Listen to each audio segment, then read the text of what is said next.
Hello दोस्तों, मैं साक्षी आप सभी का स्वागत करती हूँ मेरे channel infinite love and zoo में, जहाँ मैं आपके साथ अनकही मोहब्बत का सेकंड पार्ट शेयर करने वाली हूँ। देर से आने के लिए मैं बहुत माफ़ी चाहती हूँ, but I had no choice. So अब हम एपिसोड की तरफ बढ़ते हैं। पिछले एपिसोड में हमने देखा कि अंकल भाई को पता चल जाता है कि शहन भाई ने जिसका एक्सीडेंट किया है, लाइक उसकी गाड़ी से जिसका एक्सीडेंट हुआ है, वो और कोई नहीं, अंकल भाई का पीजी जाओ यूनान था। अब वो खुद से ही कहते हैं, कैसे कैसे अजीब इत्तेफाक हो जाते हैं ना कभी कभी। चलो, वो तो भला उस लड़के का कि उसने पुलिस कंप्लेन नहीं की, वरना बहुत बड़ी दिक्कत हो जाती। पर ये सब हुआ कैसे? अब वो यही सब चीज़ें सोच रहे होते हैं कि लाइक शनवई से एक्सीडेंट कैसे हो गया, वो इतना लापरवाह तो है नहीं, कैसे हो गया ये सब। अब यहाँ से हमारा सीन वापस से हॉस्पिटल की तरफ होता है। अब शनवई वापस से उस रूम में आ जाता है जहाँ पर हिलान था, और आकर सोफे पे बैठ जाता है।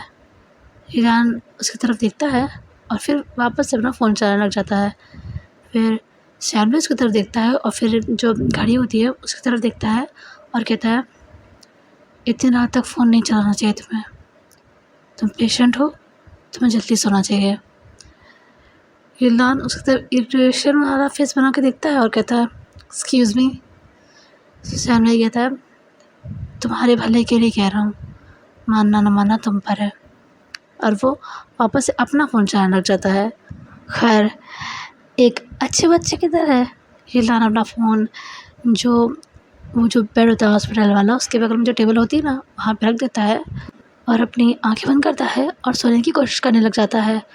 फिर वो अपनी आँखें खोलता है और शनवई की तरफ देखता है और कहता है, तुम भी तो फ़ोन चला रहे हो, तुम्हें नहीं सोना?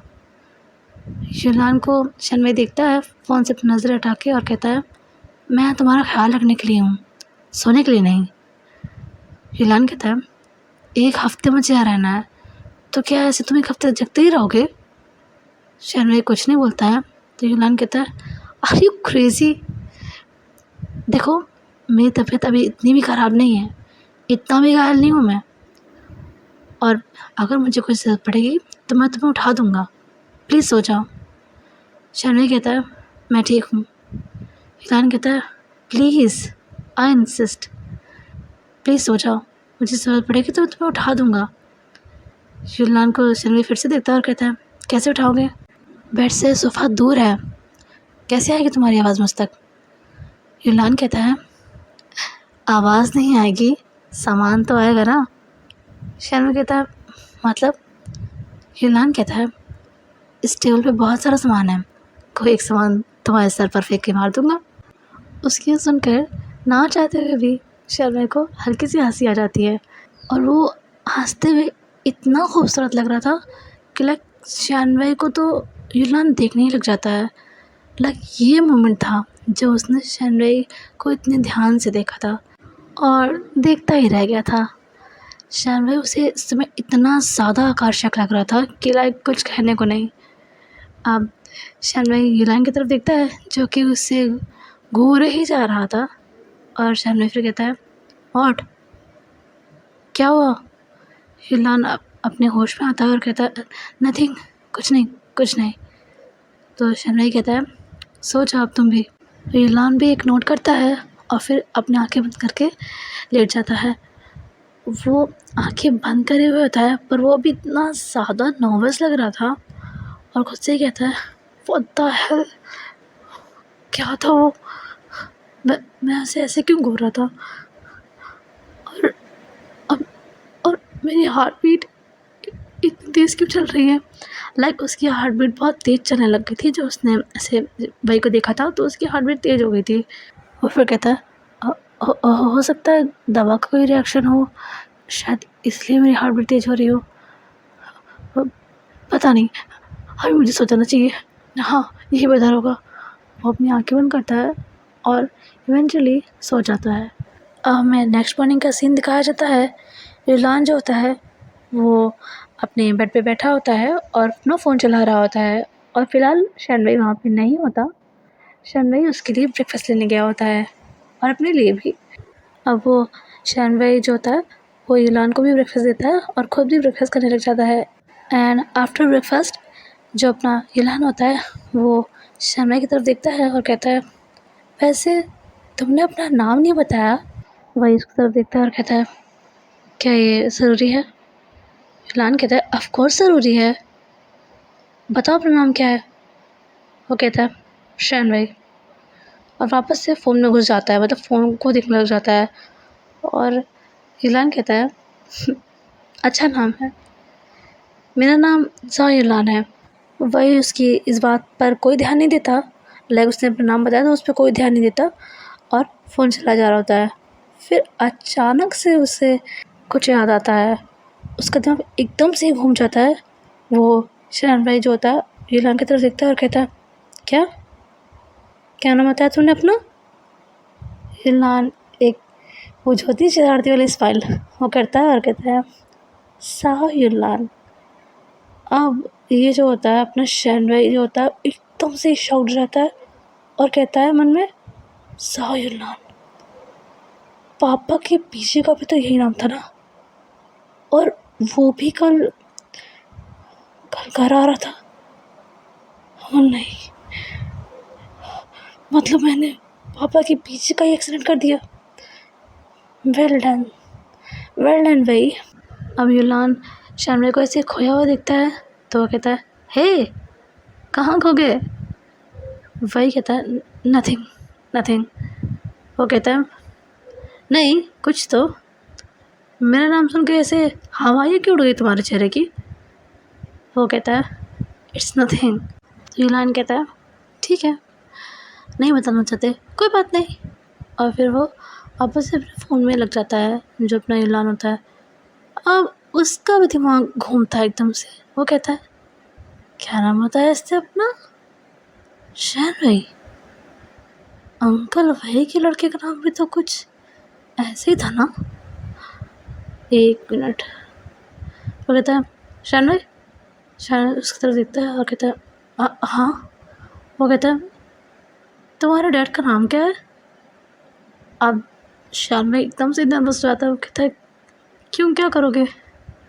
तो वो कहता है, अरे बताओ तो बाबा, क्या नाम है तुम्हारे पापा का?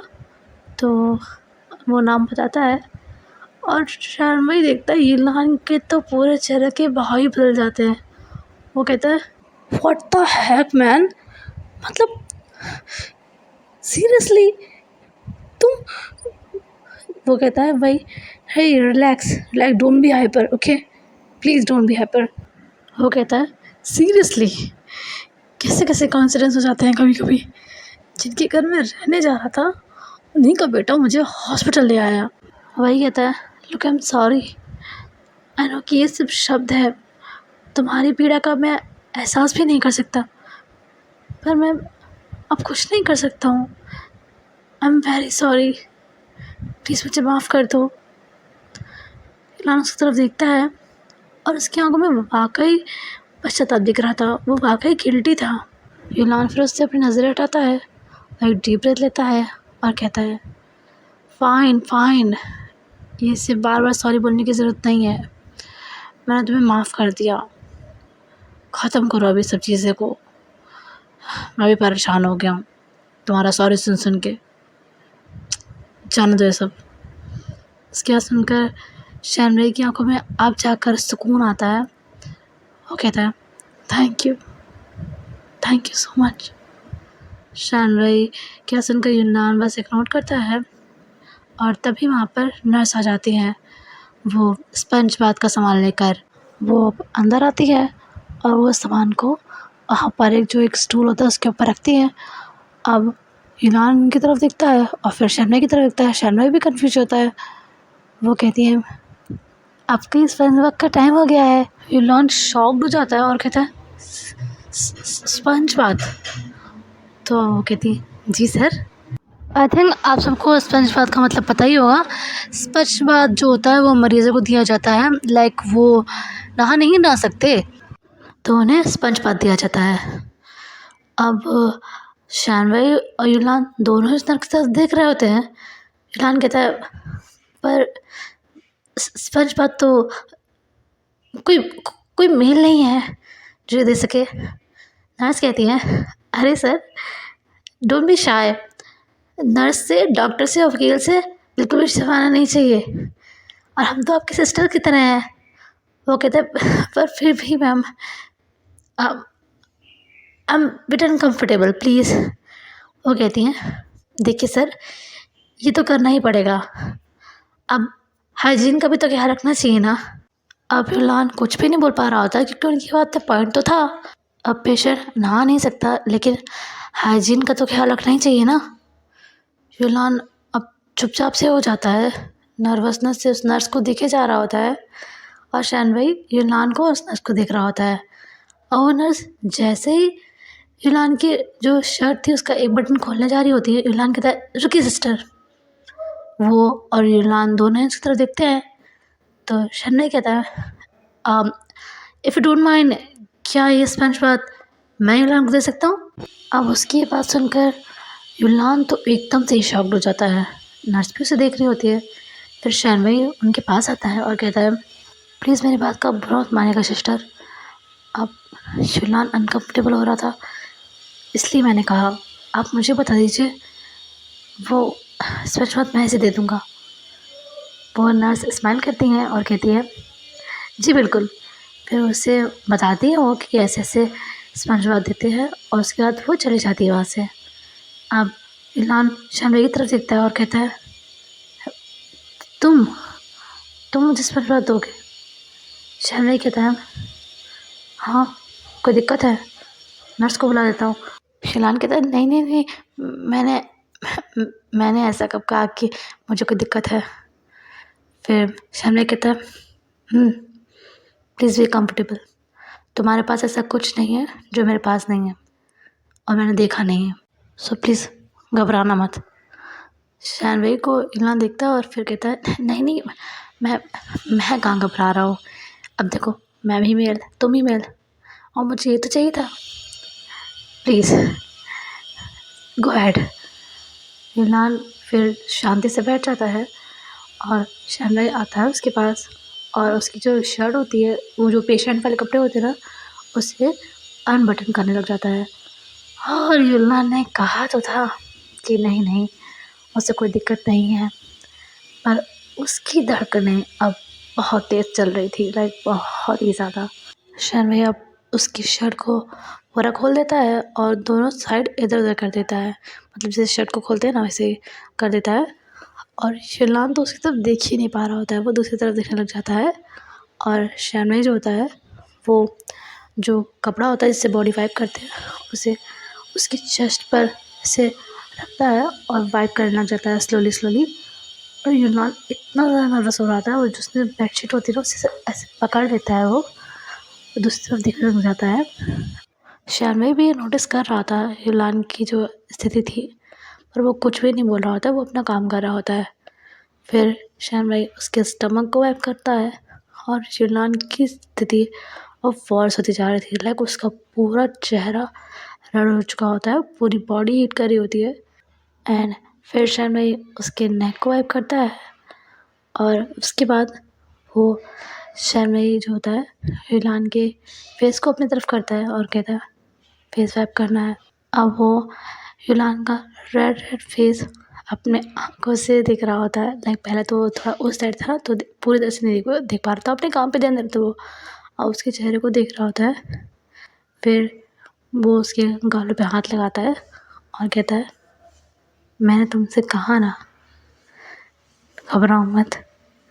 और फिर वो एक क्यूट सी स्माइल देता है और कहता है, मैंने तुमसे कहा है ना, तुम्हारे पास से कुछ नहीं है जो मैंने देखा ना हो, सो प्लीज़ बी कम्फर्टेबल।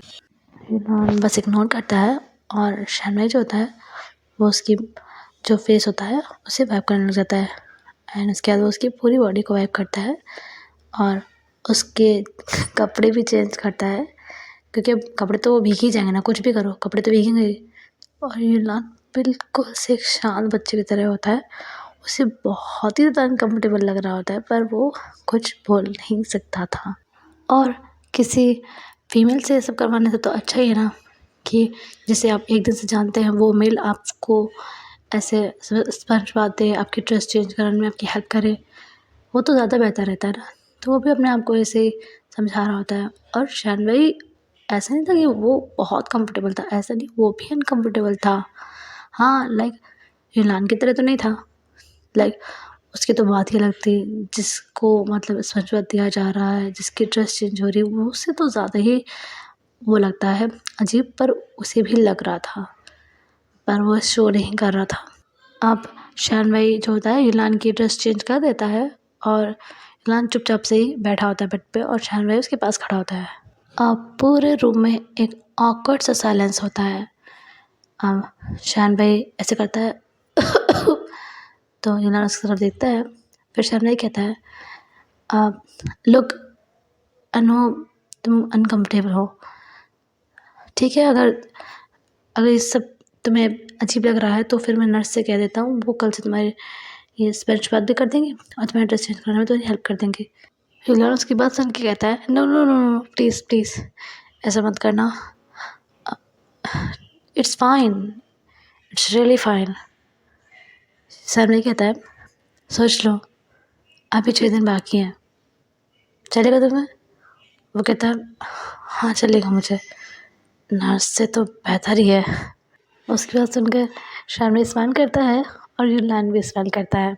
फिर शानवी यूलान से कहता है, अब तुम काफ़ी थक गए होगे, थोड़ा आराम कर लो, मुझे कॉल करनी है, मैं थोड़ी देर में आया, ठीक है, ज़्यादा टाइम नहीं लगेगा।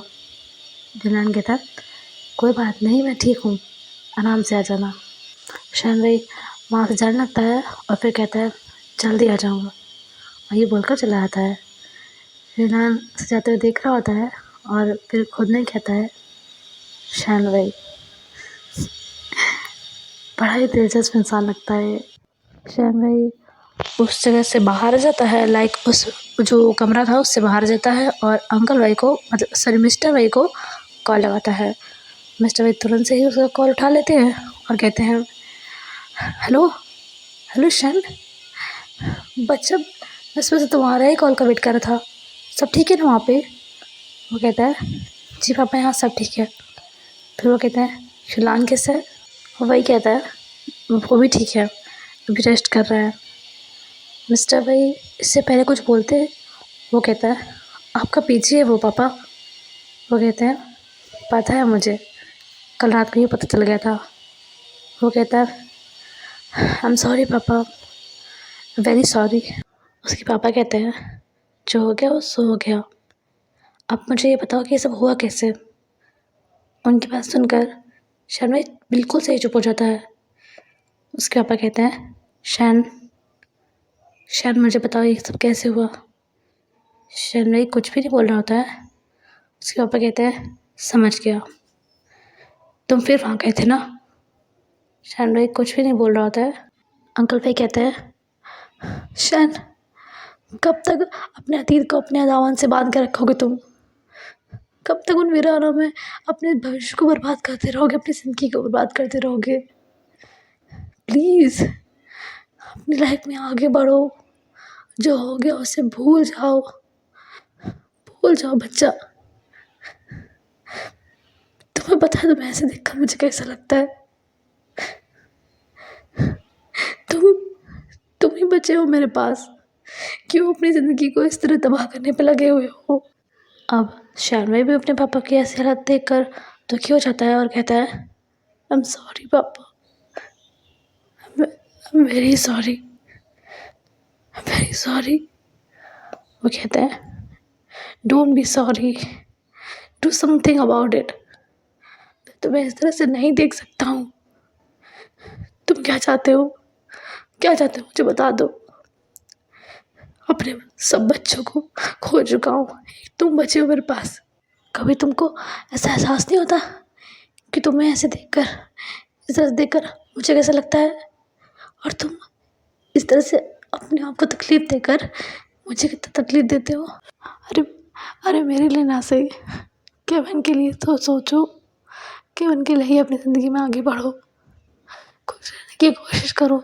जो हो गया उसमें तुम्हारी गलती नहीं थी। Why don't you understand?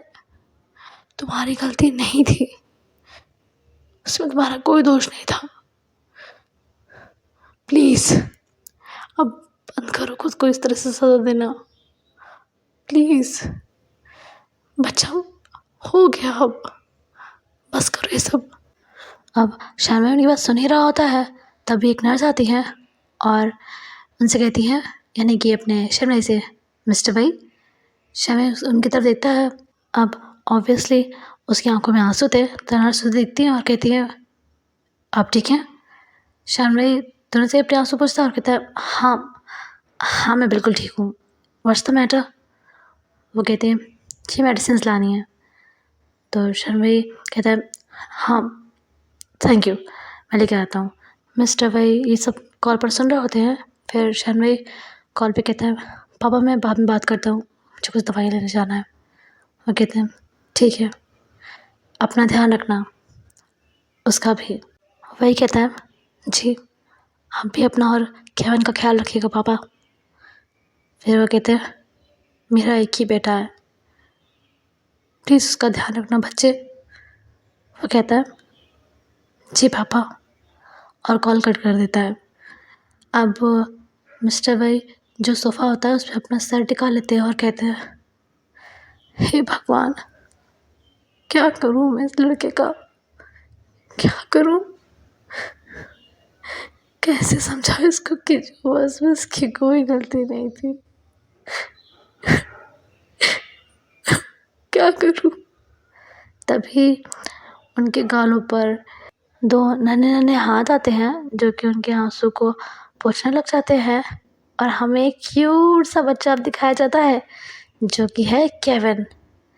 Like वो शर्मा के बड़े भाई का बेटा है जिनकी पत्नी की मौत उस हादसे में, उस आग वाले हादसे में हो गई थी। सो अब जो अपना शर्मा है वो ही उसे पालता है और उसे अपने बच्चे की तरह ही समझता है और खुद को उसका पापा भी कहता है, बिकॉज़ वो नहीं चाहता कि उसे ये फील हो कि उसके में नहीं है। एंड फिलहाल के लिए इतना ही गाइस, मैं मिलती हूँ अगर नेक्स्ट चैप्टर में। तब तक के लिए वीडियो पसंद आया हो तो लाइक कर दीजिएगा, चैनल पे नया सब्सक्राइब कीजिएगा, वीडियो को शेयर कर दीजिएगा और हम नेक्स्ट चैप्टर में मिलते हैं। तब तक के लिए बाय बाय, सी यू।